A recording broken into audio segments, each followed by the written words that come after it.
Hi there, so I'm going to show you how to create an Sfx burn using gelatin. So you'll need theatrical blood, you'll need a microwavable bowl or tub, then some gelatin, I used Neil's Materials, then some brushes and maybe a sponge, then a spatula and a face paint palette. Then you'll need some facial wipes, some prosthetic remover and cotton pads, a hair grip that you've bent in half, then translucent powder or baby powder and tongue depressors. So first off, I'm going to apply the gelatin to the skin. This has been microwaved in a microwavable bowl for 30 seconds to heat up and get into its liquid form, because it comes in a solid form, and when heated it becomes liquidy and sticky, just so that it can be applied to the face. But before applying anywhere, you need to test this on the back of your hand, as this can be very hot and obviously create an actual burn on a face. But this can also be applied anywhere. It can be applied to your arm, your leg, your hand. It can be applied all over the face, all over your neck. You just need to make sure that you're reading the back of the packet before you actually use it. So as I go in, I am not being that careful where I'm putting the gelatin, as I want lumps and sort of abrasions in the skin to make it look like blisters.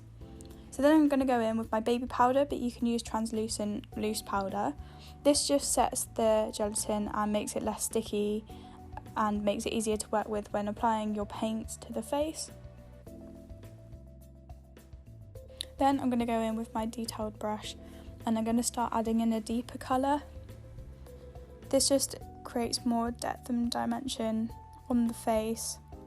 I'm going to go in the lower points in where I've added the gelatin, and it doesn't really matter sort of where you put it, and you can always come back and sort this out later on if you don't think it looks right or you need more.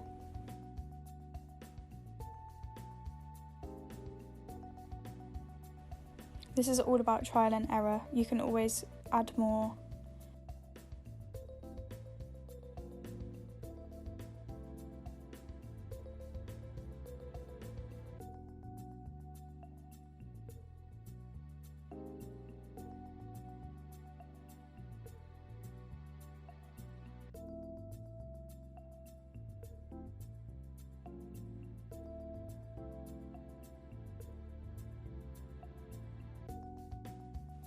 And then I'm going in with a pink colour.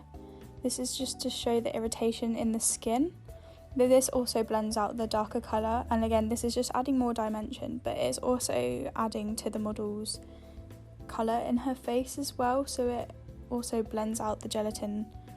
But as you can see, it's starting to take shape. This could actually be a burn that was quite well healed.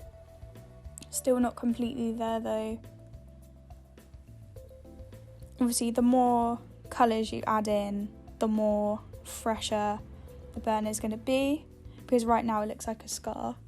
And now I'm just going to go in with a colour that matches the model's face a lot more, but it's also sort of got a yellowy tone to it as well, so it looks like it could be pus under the skin as well.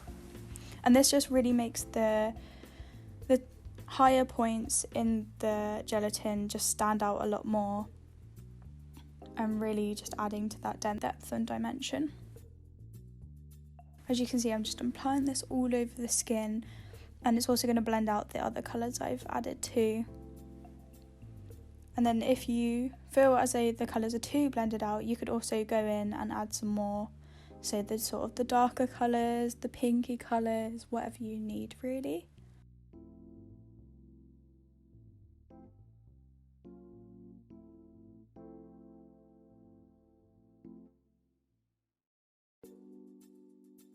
Then I'm just going in and I've actually added a brown colour this time, but it's sort of a browny charcoal colour, because this also gives the illusion of the face being scorched and the ash you'd get on the face as well.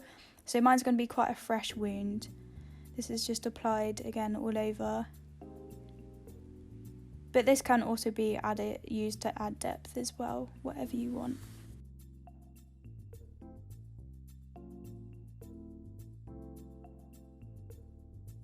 Just blending it all out, adding a bit more pink into it to bring it to life a bit more. As you can see, the gelatin gives the skin a really good texture for burns. This is why it's such an easy and effective way to do this.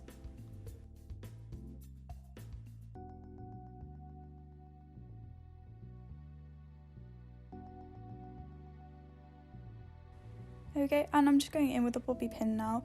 This is to make blisters under the skin, just pull it away on the bits that are a bit limp and just flat. Just pulling that away. You can create bigger holes, you can add pus into it, you can create your own pus. And then I go in with a bit of yellow just to add a bit of, make it look a bit more pussy. But obviously I'm going to add blood to mine, so I don't want loads of pus in mine. So I'm going to go in with my theatrical blood. I'm just applying this with the end of the brush just to get a bit more blood on there, rather than getting it more precise with a brush. But don't worry if it's not looking quite realistic right now, because you will blend this out to make it look like a newer burn, and also one that has been touched and messed around with.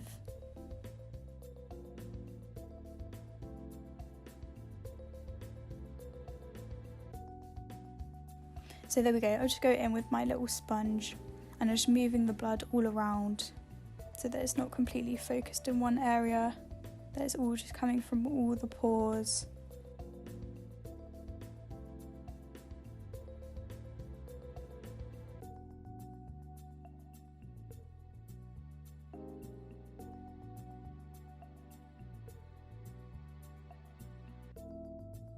Better, more gory.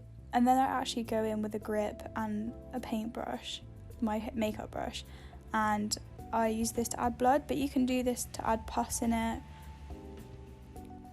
just make it look more gory.